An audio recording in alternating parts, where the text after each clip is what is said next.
Today is polling day, and this is Alex Salmond speaking direct to Sun readers in the Sun podcast. This has been a brilliant campaign.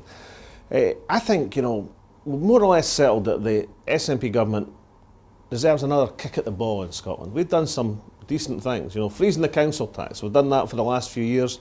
We're going to do it for another 5 years. And at a time where the price of everything in every shop's going up, to have one thing, the council tax, that stays the same, that's frozen, will save the average family £1,200. That's a good thing. We want to continue that. Secondly, prescription charges. We took away prescription charges in Scotland. We had 600,000 folk earning less than £16,000. We're having to pay for prescriptions, £7.20 every single time. And people with chronic conditions like asthma or folk with cancer or diabetes, they were shelling out a lot of money. We've taken that away as well. We've also taken away the bridge tolls in Scotland. So we've done some really decent things, but we can do a lot more in a second term.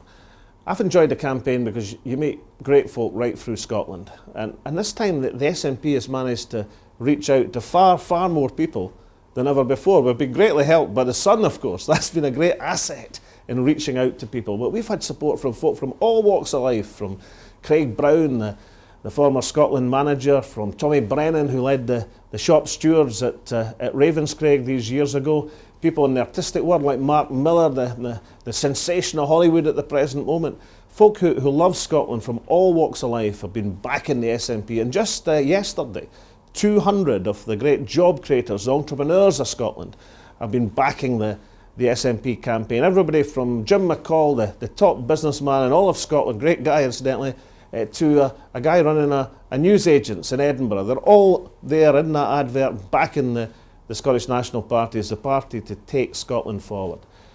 So I'd say that we've got a decent record in government. We've got a cracking team. We're putting the best team in the park, but above all, we've got a vision for the future of this country. The biggest difference between our campaign and the SNP, backed by the Scottish Sun, and the campaigns of all the other parties, but particularly the Labour Party, has been our campaign's been positive, upbeat about the future of this country. I mean, folk know that times are tough. Of course times are tough. But it's the job of politicians to say how we're going to make things better for Scotland.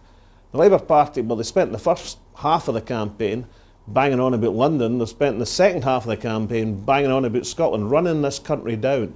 And as a direct result of their negativity, they're running Scotland down its potential. Their support is collapsing as the SNP's is rising. This time we've got the opportunity to teach the Labour Party in Scotland a lesson they'll never forget. They were once a party which tried to raise the aspirations of people in Scotland. Now they try to lower our ambition. They can't get away with that, and they're not going to today. So this is a vote for a party with a decent record, a party that will always stand up for Scotland, thick or thin, come what may, we'll stand up for Scotland.